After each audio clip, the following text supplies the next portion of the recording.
नमस्कार, स्वागत है आपका मेरे इस चैनल में और मैं हूं जर्नलिस्ट डॉक्टर हरीश चंद्र लखेड़ा। ये तय हो चुका है कि अब एनडीए सरकार फिर बनने जा रही है और तीसरी बार प्रधानमंत्री के तौर पर फिर नरेंद्र मोदी शपथ लेंगे। लेकिन क्या उनके इस मंत्रिमंडल में अमित शाह होंगे?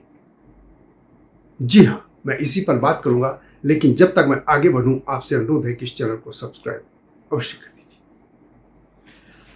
आप जानते हैं कि भारतीय जनता पार्टी का जो अपना बहुमत का जो आंकड़ा होना था 272, उसको ब्रेक जो लगा है उसमें 2-3 राज्य, पहला तो नंबर 1 उत्तर प्रदेश और दूसरा है महाराष्ट्र, पश्चिम बंगाल, राजस्थान और हरियाणा। ये जो राज्य रहे हैं उनमें भारतीय जनता पार्टी अपने जो उसका एक आकलन था उससे बहुत कम सीटें लाई है। और अब जबकि अक्टूबर नवंबर में हरियाणा और महाराष्ट्र में चुनाव होने और दोनों जगह भारतीय जनता पार्टी सरकार चला रही है। इस हालत में क्या पार्टी दोबारा वहां लौट सकती है? अभी तो सेंटर में सरकार बनने की कवायद तेज हो रही है। घटक दलों को जो एनडीए के उनको कितनी सीटें मिलेंगी, मंत्रिमंडल में कितनी जगह मिलेगी, इस पर फॉर्मूला तलाश रहे और माना जा रहा है कि 8 तारीख को प्रधानमंत्री मोदी फिर शपथ ले लेंगे, यानी तीसरी बार कमान संभाल लेंगे। इस पूरा जो घटक दल उनके साथ होंगे या जो भी होगा, सरकार स्थिर होगी, इस पर भी कौन नजर रखेगा? अन्य सहयोगी आएंगे कि नहीं आएंगे, जिनमें डीएमके का नाम आ रहा है कि उसकी तरफ भी कोशिश होगी, इसे भी कौन करेगा? और सबसे बड़ी बात कि पार्टी को अब इसी साल नवंबर तक, यानी अक्टूबर नवंबर में चुनाव होने 2 राज्य, हरियाणा और महाराष्ट्र, और दोनों जगह मैंने जैसे पहले कहा सत्ता में है पार्टी, क्या लौट पाएगी? कौन इसको देखेगा? और यही नहीं, 2024 में तो उनके हरियाणा महाराष्ट्र में तो चुनाव है, इसके बाद 25 में फिर उन्हें जाना है दिल्ली में चुनाव है। दिल्ली में पार्टी लंबे समय से सत्ता से बाहर है, 98 से सत्ता से बाहर है दिल्ली की राजनीति में। इसके अलावा बिहार में भी और झारखंड में भी है। बिहार में गठबंधन सरकार चला रही है और झारखंड में उसे लौटने की कोशिश होगी। और दिल्ली में जैसे मैंने कहा बड़ा कालखंड हो गया है, 20-22 साल से भी 20-22 के 24 साल से 24-25 साल इनके हो गए हैं, तब से सत्ता में नहीं है। यदि यही हालत रही, संगठन इसी तरीके से चलता रहा, तो जाहिर है कि भारतीय जनता पार्टी में ये चिंता या ये बातें उठने लग गई हैं कि फिर वो सत्ता से राज्यों में भी चली जाएगी। और ये जी पहले ही उनकी संख्या बल घट चुका है लोकसभा में एनडीए का। इसके अलावा यदि राज्यों में भी वो करते हैं तो फिर जब राष्ट्रपति और उपराष्ट्रपति के चुनाव होंगे तो पार्टी की मुश्किल हो जाएगी। न वो तब अपना राष्ट्रपति अपनी मर्जी का चुन पाएंगे, न उपराष्ट्रपति। इसके लिए उन्हें फिर विपक्ष के साथ ऐसा समझौता करना पड़ेगा, ऐसे चेहरे पे, कि जो विपक्ष को भी मान्य हो। क्योंकि पिछले जो 2 राष्ट्रपति हुए थे, पहला उन्होंने दलित और फिर आदिवासी चुना, वो अपने हिसाब से पार्टी ने, खासतौर पर प्रधानमंत्री नरेंद्र मोदी ने। इसलिए जरूरी है कि पार्टी को ये कुछ राज्य में जो आ रहे हैं उनमें दिल्ली भी जीतने की कोशिश होगी, महाराष्ट्र और हरियाणा और बिहार में लौटने की कोशिश होगी, झारखंड को जीतने की कोशिश होगी। इसके अलावा 2026 में फिर असम में जाना है, तमिलनाडु है, पश्चिम बंगाल है, पुडुचेरी है, इन राज्यों में इनको, और केरल में भी है। कुछ राज्यों में चलिए हम ये कह सकते हैं कि पुडुचेरी है, तमिलनाडु है, केरल है नहीं, लेकिन असम में फिर उसे लौटने की कोशिश होगी।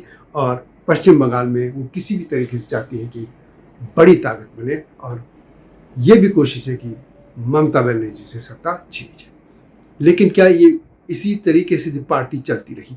जिस तरीके से लोकसभा चुनाव में ये बातें सामने आ रही हैं कि जैसे उत्तर प्रदेश में ही पार्टी नेतृत्व और स्टेट गवर्नमेंट हो या स्टेट यूनिट है उसमें तारतम्य नहीं बन पाया, या वहाँ के मुख्यमंत्री को या प्रदेश अध्यक्ष की उपेक्षा की गई टिकट बांटने में, वगैरह वगैरह, तो अलग समीक्षा हो चुकी है। चूंकि अमित शाह को पार्टी का एक चाणक्य माना जाता है, वो संगठन के आदमी हैं, और 2014 का इलेक्शन हुआ था और भारतीय जनता पार्टी को सत्ता में जो लाने का मेन जो क्रेडिट जाता है, या वैसे भी कहा जाता है कि सब दिल्ली का रास्ता उत्तर प्रदेश से होकर जाता है।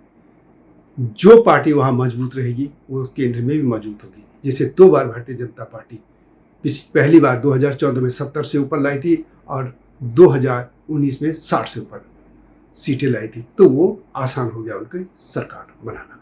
लेकिन इस बार वो 40 से भी नीचे रह गई, ये भी कहेगी 35 से भी नीचे।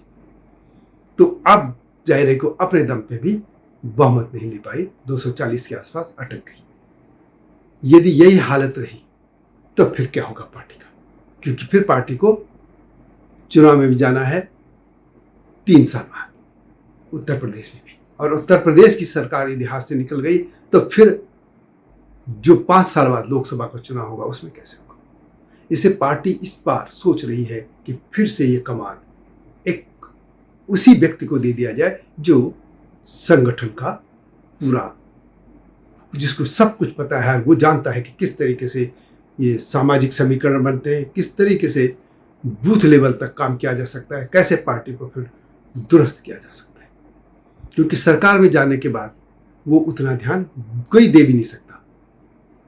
इसलिए ये माना जा रहा है कि इस बार संभवतः अमित शाह सरकार की बजाय पार्टी चलाए। और पार्टी खुद प्रधानमंत्री नरेंद्र मोदी भी, आप देख रहे होंगे उनकी बॉडी लैंग्वेज, जो किस तरीके से जीत के बाद भी वो खुशी नहीं देख रही उनके चेहरे पे। तो इस समय पार्टी के सामने भारतीय जनता पार्टी का जो शीर्ष नेतृत्व है उसके आगे एक सबसे बड़ी चुनौती है। सरकार तो चलाना ही है ही, क्योंकि उनके पास 2 बड़े ऐसे नेता हैं जो पहले से भी एक अपने दबाव की राजनीति करते रहे, चाहे चंद्रबाबू नायडू हो चाहे नीतीश कुमार। अब वो तो है एक फ्रंट पे, ये भी है दूसरे फ्रंट पे सरकार चलाने के साथ ही पार्टी संगठन को पुराने तरीके से मजबूत करना, जिसमें कि अब सबसे पहले हरियाणा में पार्टी का जो पूरा जो उनकी राजनीति है वो एंटी चाट रही है। और उसमें उन्होंने 2 चुनाव तो निकाल दिए थे, 2 बार 10 साल से सत्ता में रही है। वैसे हरियाणा को लेकर ये कहा जाता है कि जहां वहां पर जो भी सरकार उधर जाती है, जब जो दिल्ली में जिसकी सरकार बनती है। लेकिन इस बार 5 पर जो 10 सीटें उसमें 5 कांग्रेस लेगी और 5 भारतीय जनता पार्टी को 5 का नुकसान हुआ। इसी तरह महाराष्ट्र में पार्टी की और भी हालत खराब हुई है। उन्होंने शिवसेना को भी तोड़ा टूटी और इसके अलावा एनसीपी भी, लेकिन उसका उसे नतीजा उस तरीके से नहीं मिला।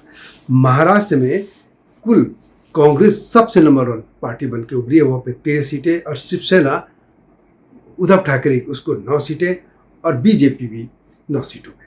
इसके अलावा एनसीपी जो शरद पवार की थी उनको 8, और एक शिवसेना जो सिंधे की है उनको जो मुख्यमंत्री भी है उनको 7, और एक एनसीपी जो उनके भतीजे यानी अजित पवार को 1 सीट मिल पाई। यानी इस पूरे इसमें हम देखें तो जो भले ही सिंबल पार्टी के नाम या चुनाव आयोग में दूसरे धड़ों के पास है जो सरकार चला रहे हैं, लेकिन लोगों के मन के उसमें जो कहते हैं मैदान में या लोगों की नज़र में असली एनसीपी और असली जो शिवसेना है वो वही है जो पहले थी। इसलिए भारतीय जनता पार्टी डरी है। अब इनको यदि यहाँ पे सत्ता, अभी टाइम भी नहीं है, ये जून आ गया है, जून के बाद जून और फिर अक्टूबर आने में कितना टाइम लगेगा। अक्टूबर में तो चुनाव हो जाएंगे, नवंबर तक विधानसभा गठित हो जानी है। ये बहुत कम कालखंड है। इसमें पार्टी को यदि लौटाना है तो उनको एक ऐसा व्यक्ति चाहिए जो पूरा इन चीज़ों को जानता हो। इसी तरह दिल्ली में भी पहले 15 साल कांग्रेस की सरकार रही और उसके अलावा 10 साल से अरविंद केजरीवाल, यानी ये समझिए कि 25